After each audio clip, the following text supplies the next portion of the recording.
साल पहले पृथ्वी पर कुछ विजिटर्स आए थे जिन्हें कि ओसाइरिस कहा जाता था और उन्होंने इंसानों को बहुत सारी चीजें दी जैसे कि एस्ट्रोनॉमी, आर्किटेक्चर और कल्चर। लेकिन इस सब के बदले उन्हें धरती चाहिए थी जिससे वो यहाँ पर राज कर सके। लेकिन एक फेरो और एक रोशनी के देवता दोनों ही ओसाइरिस के विरुद्ध थे। ओसाइरिस तब आते थे जब सभी तारे पिरामिड के ऊपर एक अलाइन में होंगे, जिससे आसमान से एक रोशनी पिरामिड में आएगी जिससे कि ओसाइरिस धरती पर आ सकते थे। लेकिन फेरो ने उस रोशनी को छिपा दिया और ओसाइरिस के फॉलोअर्स को बंदी बनाकर पिरामिड के अंदर सुला दिया। लेकिन फिर भी कुछ लोग बच गए जो कि ओसाइरिस के आने का इंतजार कर रहे हैं और उन्हीं में से एक रानी एमोनपोर भी थी। इसके बाद हम रानी एमोनपोर को देखते हैं जो कि एक बच्चे को जन्म देती है। वो यहाँ पर अपने एक आदमी से कहती है कि ओसाइरिस का आखिरी बारिश है, इसलिए इसे यहाँ से दूर ले जाओ, और ये कहने के बाद वो मर जाती है। इसके बाद राजा जो ओसाइरिस के खिलाफ थे वो उस रानी एमोनपोर को एक ताबूत के अंदर डालकर उसे पिरामिड के अंदर भिजवा देते हैं। इसके बाद हमें आगे ये पता लगता है कि पिरामिड के अंदर एक दरवाजा है जिसके अंदर से ओसाइरिस के पीढ़ी के ही लोग जा सकते हैं और उस दरवाजे के अंदर तभी जाया जा सकता है जब तारे फिर से सही क्रम में अलाइन होंगे।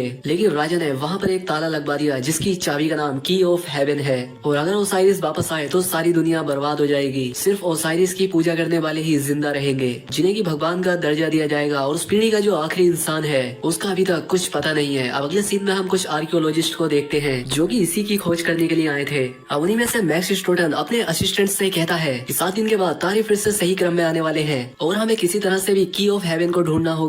और तभी उसे एक फोन आता है जिस पर वो बात करने लगता है, और तभी वहाँ एक आदमी आकर उसकी एक छड़ी जो कि गाड़ी पर रखी थी उसे लेकर भाग जाता है। वहीं पर हम एक आदमी को देखते हैं जिसे वो आदमी मास्टर स्टोन की वो छड़ी लाकर देता है। जिसके बाद पीटर एक पुरानी चीजों की दुकान पर आता है। वो यहाँ पर दुकानदार को पैसे देते हुए कहता है कि मुझे वो चाबी दे दो। जिसके बाद दुकानदार उसे अपने लॉकर से वो चाबी निकाल कर देता है। लेकिन पीटर उस आदमी को मैसन स्टोन की उस छड़ी से जिसमें से ये तलवार बाहर आती थी उससे वो उसे मार देता है और चाबी और पैसे उठाकर वहाँ से चला जाता है। अब मैसन स्टोन भी वहाँ पहुँच जाता है जहाँ वो दुकानदार उसे मरा हुआ मिलता है, और तभी पीटर उसे फोन करके कहता है कि अब वो चाबी मेरे पास है और उस आदमी को भी मैंने ही तुम्हारी छड़ी से मारा है जिसमें कि तुम्हारे फिंगरप्रिंट है, और अब मैं उसे पुलिस को दे दूंगा अगर तुमने मुझे अपने मिशन पर साथ न लिया तो। और अब मैसन स्टोन को न चाहते हुए भी उसकी बात माननी पड़ती है। इसके बाद वो क्लेरा नाम की एक लड़की से मिलता है जो कि भविष्य देख सकती थी, इसलिए मैसन स्टोन उससे सवाल करता है कि क्या मैं इस मिशन को पूरा कर पाऊंगा, और वो हाँ में जवाब देती है। लेकिन उसके बाद उसे काफी अजीब से विजन भी आते हैं जिसमें कि ओसाइरिस को मारने वाले फिर से जाग गए हैं और मैसन स्टोन भी काफी घायल है। अब इससे वो काफी घबरा जाती है लेकिन वो उसे इस बारे में बताती नहीं। अब अगले दिन मैसन स्टोन एक प्रोफेसर और उसके असिस्टेंट एडलर से मिलता है जो कि उसके दोस्त थे। प्रोफेसर मैसन स्टोन से कहते हैं कि कल रात आए तूफान की वजह से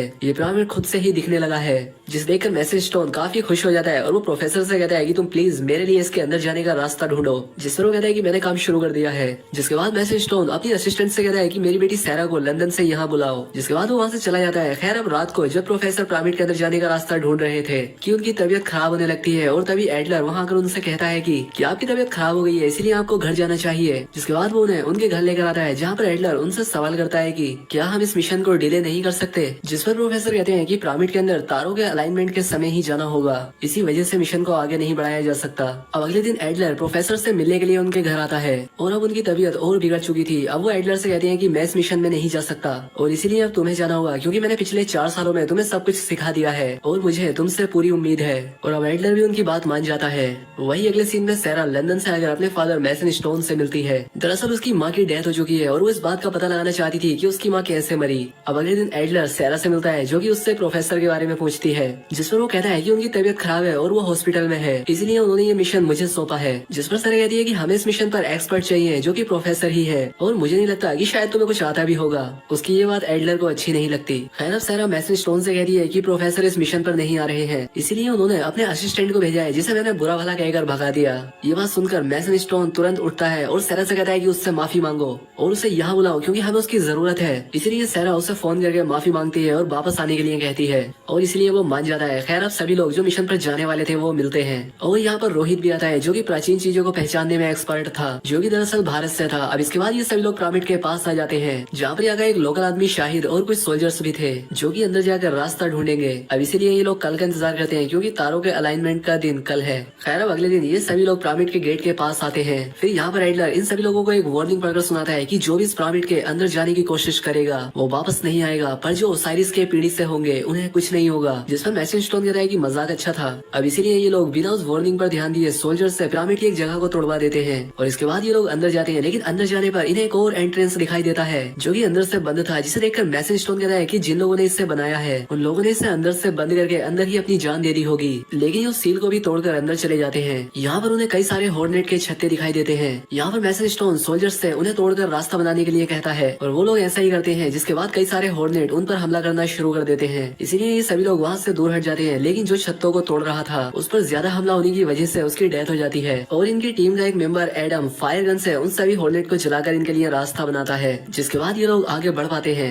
अब आगे बढ़ने पर मैसन स्टोन सभी से सावधान रहने के लिए कहता है, क्योंकि आगे जाल बिछे हो सकते थे, इसलिए संभाल कर कदम रखना। लेकिन तभी वहाँ पर पीटर को एक सोने का छोटा स्टैचू दिखाई देता है और अब जैसे ही वो सोने के छोटे स्टैचू को उठाता है, जिस जगह से ये लोग आए थे वो रास्ता बंद हो जाता है, जिससे इनका एक सोल्जर भी दबकर मारा जाता है और उस स्टैचू को वापस उसकी जगह पर रखने पर वो रास्ता फिर से खुल जाता है। खैर वहाँ से आगे जाने पर उन्हें टाइल्स दिखाई देते हैं, जिनके बेसिस पर रोहित उन्हें देखकर आगे जाने का रास्ता खोजता है और अपनी कैलकुलेशन से पता लगाता है कि कौन सी टाइल्स पर पैर रखना है, लेकिन वो यहाँ पर गलत टाइल्स पर पैर रख देता है, लेकिन इस बार वो बच जाता है। यहाँ पर एडलर बताता है कि जब ये बना था तब 0 का भी इन्वेंशन नहीं हुआ था, इसलिए इसे 1 से कैलकुलेट करो, जिसके बाद रोहित सही सीक्वेंस का पता लगा लेता है और अब ये लोग आगे बढ़ने में कामयाब हो जाते हैं।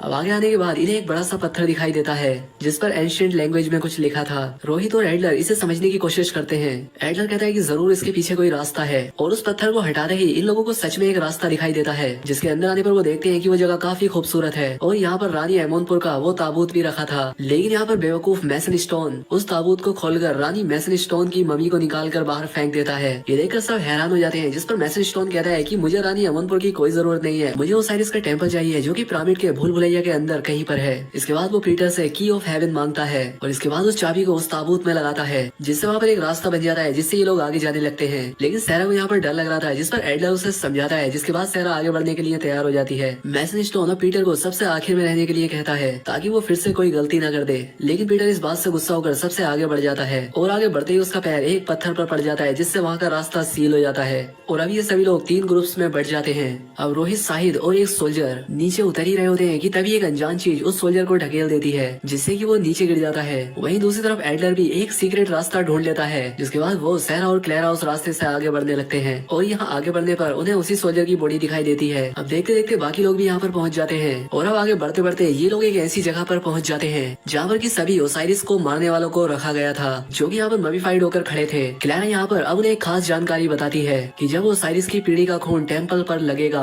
और वो समय तारों के अलाइनमेंट का होगा, तो ये सभी लोग जाग जाएंगे और दुनिया को बर्बाद करने के लिए निकलेंगे। ये बात सुनकर सभी लोग डर जाते हैं और इतने में ही एक मम्मी सैरा का गला दबाने लगता है और अब जैसे ही एडलर उसे बचाने के लिए जाता है तो वो एक झटके में उसे दूर फेंक देता है। उनकी चीखें सुनकर सभी लोग वहाँ पर आ जाते हैं और उस मम्मी पर गोली चलाने लगते हैं। इसलिए अब वो मम्मी सैरा को छोड़कर अब उन्हीं के पीछे पड़ जाती है, क्योंकि उस पर गोलियों का असर नहीं हो रहा था। इसलिए वो आखिर में शाहिद को उठाकर उससे सर के बल पटक देती है, जिससे कि वो वहीं पर मारा जाता है। अब एडलर सैरा को बाहर का रास्ता ढूंढने के लिए कहता है और तब तक वो बाकियों को भी वहाँ पर लेकर आएगा और किस्मत से सैरा यहाँ पर दरवाजा खोज भी लेती है, लेकिन वो सिर्फ एक ही बार खुल सकता था, जिसके बाद वो अपने आप बंद होने लगता है। इसलिए ये सभी लोग उस तरफ भागने लगते हैं, लेकिन मम्मी रोहित और पीटर दोनों को पकड़ लेता है, लेकिन वो रोहित को पकड़कर इस तरह से फेंकता है कि वो दरवाजे के पास ही आकर गिरता है, जिसके बाद अब ये सभी लोग वहाँ से बाहर आने लगते हैं। इसके बाद वो मम्मी पीटर को भी छोड़कर दरवाजे की तरफ बढ़ने लगता है, लेकिन पीटर उससे पहले ही दरवाजे के अंदर आ जाता है, जिसके बाद वो दरवाजा बंद हो जाता है। खैर अब आगे बढ़ने के बाद इन लोगों को साइरस के टेम्पल का दरवाजा दिखाई देता है, इसलिए मैसन स्टोन एडलर से दरवाजा खोलने को कहते हैं। लेकिन यहाँ पर एडलर उस दरवाजे पर लिखी भाषा को पढ़ता है, जिस पर लिखा होता है कि इस दरवाजे के अंदर सबसे पहला इंसान ओसाइरिस की पीढ़ी का ही जा सकता है, वरना ये पूरी जगह डिस्ट्रॉय हो जाएगी। अब यहाँ पर एडलर एक बटन को दबाकर पीछे हट जाता है, जिसके बाद मैसन स्टोन सैरा को एक खास जानकारी बताता है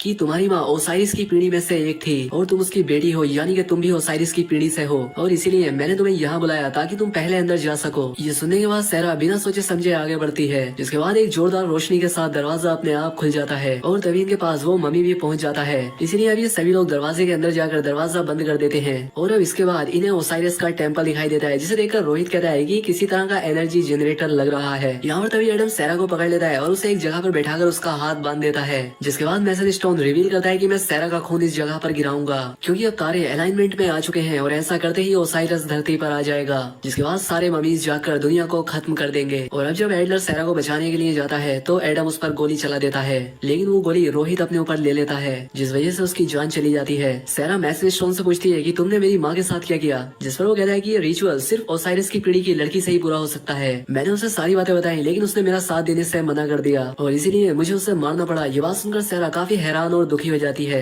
क्योंकि उसके फादर ने ही उसकी माँ को मार दिया था। मैसन स्टोन अब उसका जबरदस्ती खून गिराता है, जिससे कि अब सारी मशीनें शुरू हो जाती हैं और अब उसमें से रोशनी निकलकर सारी ममीज इस पर पड़ती है। अब यहाँ पर मैसेज स्टोन ओसाइरस को लाने के लिए कुछ मंत्र पढ़ने लगता है। यानी ये मैसेज स्टोन चाहता है कि ओसाइरस धरती पर आ जाए और जो लोग उसकी पूजा नहीं करेंगे वो उन्हें मार दे और उसकी पूजा करने वालों को भगवान का दर्जा दे, क्योंकि मैसेज स्टोन का यही प्लान है। दूसरी तरफ एडलर एडम को गिराकर सैरा को बचा लेता है और सैरा एडलर से गन लेकर मैसेज स्टोन को वहीं पर शूट कर देती है। और वो यही सीन है जो कि क्लेरा ने अपने विजन में देखा था। मैसेज स्टोन के मरते ही पूरा रिचुअल रुक जाता है और अब वो पूरा पिरामिड गिरने लगता है। इसीलिए सभी लोग वहाँ से बाहर आने की कोशिश करते हैं और काफी मुश्किलों का सामना करते हुए वो लोग बाहर निकल आते हैं। अब उनके बाहर निकलते ही प्रोफेसर भी यहाँ पर पहुँच जाते हैं, जो कि क्लेरा से कहते हैं कि वो फिर से आएंगे। और तभी वहाँ से एक हॉर्नेट भी बाहर निकल कर आता है, जो कि एक हिंट देता है कि इस कहानी को आगे भी जारी किया जाएगा। और अब इसी के साथ ये फिल्म यहीं पर खत्म हो जाती है। चैनल पर पहली